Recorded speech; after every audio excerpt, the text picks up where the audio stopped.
In today's tutorial, we're going to make a very easy granny square dishcloth. This is for beginners and beyond.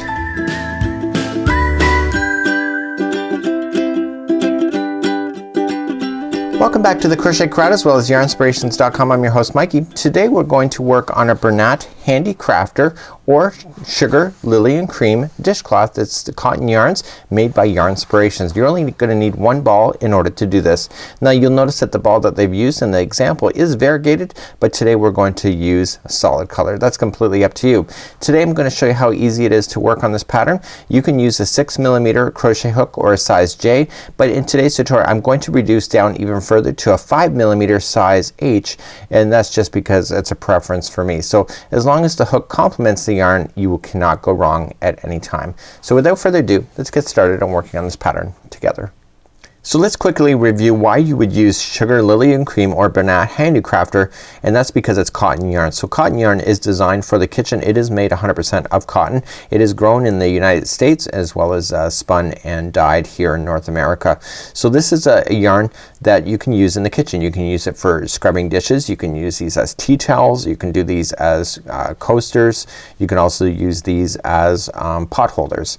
And there's a lot more other applications that you can use for these. Because it is cotton, it is machine washable, and the colors really do hold out on these things because they are made of cotton, and they look really quite nice and vibrant. So if you're in the store shelves, just look for Sugar, Lily and Cream or Bernat Handy Crafter, and you cannot go wrong if you're looking for cotton yarn. So let's create a slip knot. This is for beginners, so I will take my time. Point your finger like this and wrap the yarn around your finger twice. Okay, so that the start of the yarn is in the forward of your hand, and then just grab everything so it's nice and tight here. I want you to move this string over, just put it over top, but not over top of your finger, just over top of the first one. Then take the second one and just go up and over top of your finger, just like that. Let me show you one more time. So wrap the finger, squeeze, take the back one, move it up over the forward, and then take the new back one and up and over. I want you to insert your crochet hook. Now the reason why I reduced my hook today is that you can get tighter stitches when you reduce the hook. So I reduced it down to 5mm instead of a 6mm. Without further ado, let's get started now on the pattern. Let's begin by working on a chain. We're going to yarn over and do 4 chains. So just yarn over, pull through 1, yarn over, pull through 2, 3 and 4, and we need to form the center ring of the dishcloth. So we're going to insert the hook into the beginning chain like so, yarn over and pull through like this, and now you have the very center of the ring of your dishcloth. Let's move along to row number 1. Okay, we're going to start by doing the first revolution around the center ring. We're going to start by chaining 5. So you yarn over and pull through. So 1, 2, 3. Okay, so of 5, the 3 counts as a double crochet, so then 4 and 5. Okay, so you'll see why I've done that in just a sec, why I've said it that way. So now what I want you to do is that I want you to yarn over and put in 3 double crochets into the center ring itself. So yarn over, going into the center of the ring, and making sure that this string here is round the ring. This is your starting string, so it'll get stuck underneath. Pull through 2 and 2. So do that again. So yarn over, middle, pull through 2 and 2. Yarn over, going in the middle, pull through 2 and 2. So in the corners of these particular squares, you're always going to do the same thing. You're always going to put in some chain work. So we're going to put 2 chains, so 1 and 2, and coming back into the center of the ring, I want you to put 3 more double crochets. So 1, and you're going to naturally rotate the project on itself as you're going around this ring. So now you got 3 in here. So there's another side. You can see it kind of coming together. Chain 2, which is a corner, and then coming back into the center of the ring, I want you to double crochet 3 times. So 1, 2 and 3.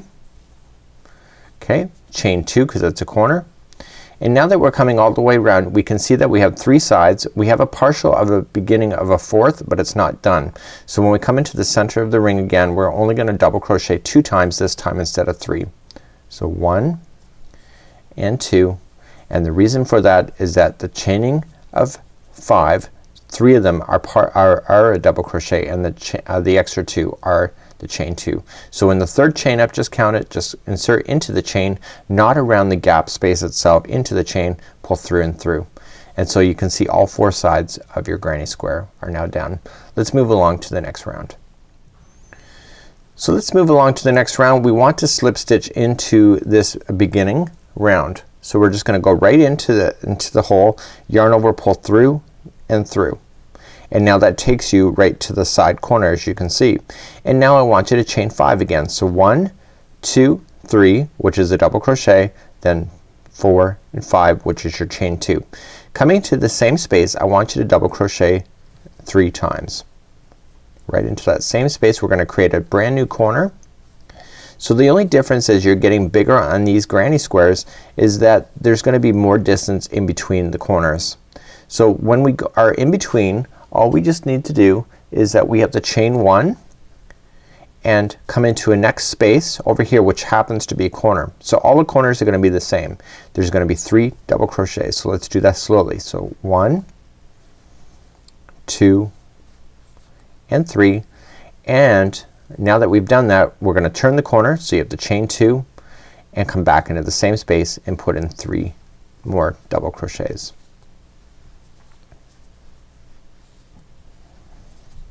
Just like this. So every time you're in the midway point, not a corner, you're always gonna chain 1 before jumping to the next space. In this case, we just happen to have another corner, so the corner thing is gonna happen again. So 3 double crochets to start, followed by chain 2, so you can turn the corner, coming back into the same space for another 3 double crochets. So 1, 2 and 3.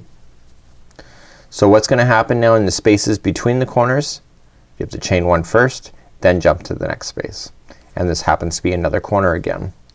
So as you get bigger, the corners get further and further away from you, and we'll be covering that in the next round to show you what to do. So we're turning the corner, chain 2, coming back into the same space so we can turn.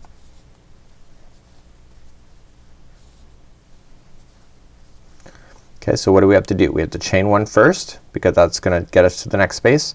So the final space, we already have 1 done, so we're only gonna put in 2 double crochets this time. So 1 and 2, and we're gonna slip stitch to the third chain up. So 1, 2 and 3, like that, and that concludes that round. Okay, so that's what it looks like at this point. So let's move along to the next round. So to start another round, here we're gonna go again. So we're gonna come right into the corner space, the next one, pull through that one and the loop. Now we're gonna start again. So it's chain 5, 1, 2, 3, 4 and 5. First 3 are double crochet, the other 2 are a chain 2 space. Coming into the same space, we're gonna double crochet 3 times. So 1, 2 and 3. So now that in order to jump to the next space, we always have to chain 1 first, then come in. So now we have a space before you're gonna get to a corner. So in the spaces, they're always gonna be the same, just 3 double crochets sitting into that same space, followed by chain 1, and then you're in a corner again. So the corners are what? 3 double crochet, then 2 chain, then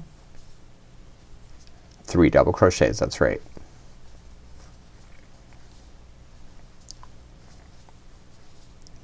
So what do we need to do to jump to the next space? We have to chain 1 first, then come into the space. How many's in there? It's 3 double crochets. So it's a very easy pattern to remember for counts. You just gotta remember the number 3. So we have to jump to the next space, so we have to chain 1 first, then come into a corner. Corners are 3 double crochet, chain 2, 3 double crochet. So what is the difference between this round and all of the other rounds that you're gonna do? The difference is that the corners will be more spaced apart from each other, therefore there's gonna be more distance and more spaces in between. So as long as you know how to chain 1 first before jumping to the next space and then doing 3 double crochets, then you're good to go. You just have more spaces to work with, that's all. So chain 1, next one happens to be a corner. Corners are always gonna be the same in this particular pattern. 3 double crochet, chain 2, 3 double crochet.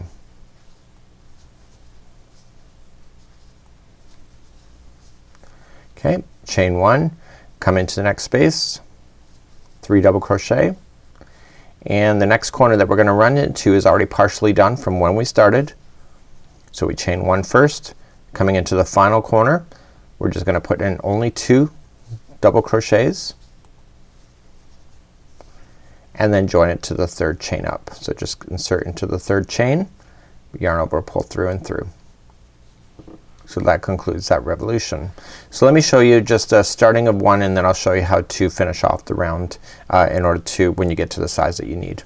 So start the next round, insert into the space, pull through, chain 5, 1, 2, 3, 4, 5. Okay, 3 double crochets into the same space. So this time there's going to be an additional space between the corners that was added because of the last round. So remember, you just gotta chain 1 to get to the next space. So this time you see that there's 2 spaces before a corner, so you're just gonna play in those spaces.